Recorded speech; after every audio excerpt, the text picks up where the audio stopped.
Don't blink, it's your boy Ink with another episode of this fantastic episode series called Community. It's episode 6 of season 1. It is football, the American dream. So again, we have this football team and they never won. So the dean realize that hey, we got Troy, who is a fantastic American football player, and the show is making fun of itself once again because they never won anything, but they have a chance, right? They want to succeed. So the dean actually does something pretty cool. He takes Jeff's picture and he puts in, and he's like, "Yo, he's blackmailing Jeff," and he knows that Jeff has low moral, so he would do anything not to be established or associated with the school in fear of it having repercussion on his job. We have a really cool scene, a really cool couple scene with Annie and Troy. So the main like romantic interest would be Jeff and Britta. In this episode we have Jeff and a teacher, which is fantastic because guess what? It was cool, but it run its course. And you're feeding us 6 episodes of the same couple, and it's leading us nowhere. You're gonna get sick of it, right? So the fact that we have Troy and Annie is such a cool thing because the second you mix Troy and Annie and Jeff and Britta, then it becomes less redundant. It becomes more interesting, right? So Annie, she's finding a Troy that's able to talk to her. She had a crush on Troy in school. We learned that she had a really big crush on Troy in school, and this is her way of saying, hey, well, maybe since he's like that, maybe he's gonna date me, right? Maybe he's more interested in dating me, which is kind of cool because back then, not back then, but this is a sign of Troy evolving. This is the first time in the series that we're seeing Troy evolving, right? And Annie, I kind of shipped Annie and Troy because I think they look good with each other. They really work well with each other. And Annie, it was kind of the first big show that she was in, the actress.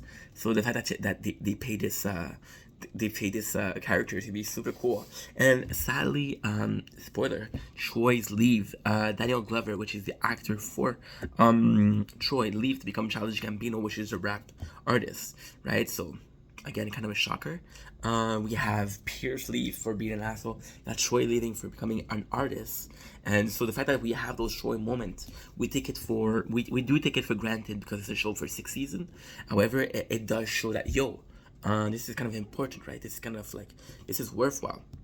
We also have in this episode we have Jeff constantly trying to push Troy to become this footballer, and sadly by Troy becoming this footballer, we're seeing that that right away he started to be disinterested in Annie. So you give him a step forward and he's taking a step backward, and you realize that we expected a step forward as a viewer to be like, yo, these characters are improving.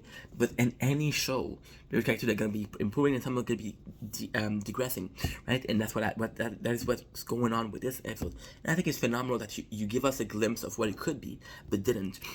So, for example, Jeff and Britta didn't work because Britta wanted to be friend, and Jeff wasn't honest. She wasn't into Jeff, right?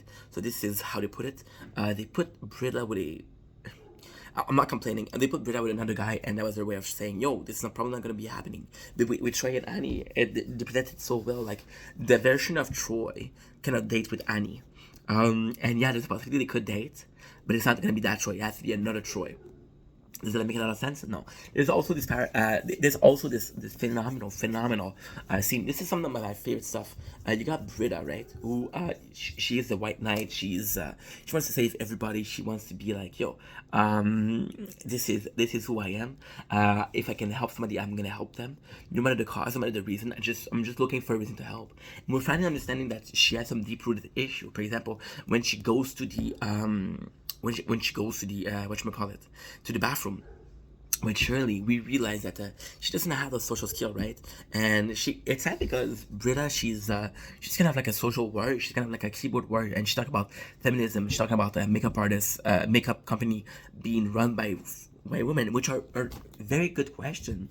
But the way they're bringing it in, the way that Britta is bringing the subject. Last episode, you were dating a dude and you were scared to hurt his feeling, but now you're talking about feminism. You're talking about it just is a lot.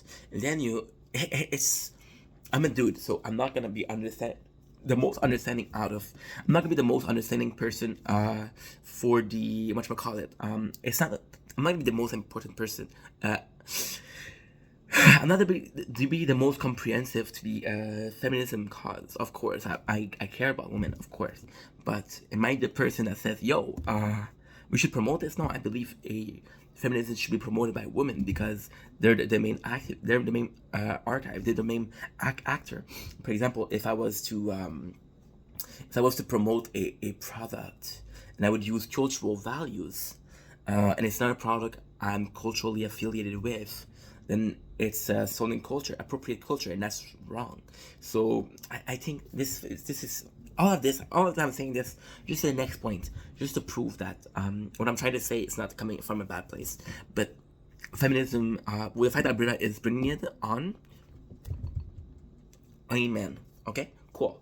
The fact that surely we realize that surely form of feminism is being able to go to the bathroom and have this safe spot, have this safe place where women can talk, women can be themselves, can be vulnerable, right? And it's their place, and it's not necessarily a victory in itself, but it's something, it is there. It is something they have.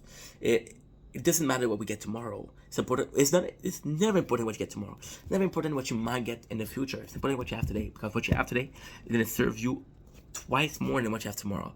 And Britta realized that she's not been a good friend, and she's always been kicked out of the parasocial activity and the women bathroom, right? The gossiping and everything. And it sucks because in this episode, Shirley's like, "Yo, gotta start somewhere. Start with us in the bathroom." And although it's not a big victory, I think it's kind of a victory because this is the first time Britta evolved, because Britta, she's like the balance, right? She's her and Jeff. No. I'm even gonna say Britta is probably the most sane and logical person in the group. She's a white knight. Okay, yeah, she's a social warrior. But all I did to say that she doesn't have. For example, Troy is trying to find himself after reaching the top, right? He's trying to figure it out himself. Jeff is trying to survive coming to school, having the most fun, being the person he is. You got Pierce, who's trying to live his childhood once more, who's being inappropriate, but deep down he cares about other people. You got Shirley, who again, she's a mom. She feels like she gave up on her life. Bria, it's not really explained why she wants to go to Clemson College. It doesn't really explain what is her problem in life. She seemed like a totally put together person. So the fact that we're seeing a little bit of vulnerability, the fact that we understand why she's searching to help other people, I think it's phenomenal. And I think this is why this episode is so good. They even tackle, so they have a mascot, right? And they want to say, okay, well, we have a lot of people, we have a lot of sexes, we have a lot of races, we have a lot of people from all kind of age we want to represent. And Pierce, I don't know why Pierce and the dean, they're trying to come up with this mascot that represents everybody. Then you realize that the mascot that represents everybody isn't a person, isn't the color, is it a age? It is a human being, because that's all we are. You can say, oh, I'm this old, I'm this race, I'm this sex, but we're all human beings. And I think this is the very core of who we are. And if it has to be the very core of who we are that put us together, then it's the very core it is. I don't think it has to be specific. I don't think it has to be an animal. And sure, people are making fun of the mascot, but in the first place, it came from a place of, we want to be inclusive. And I think, again, this intention beat the results. Call me crazy, but that's what I believe. As always, I love you guys. Peace.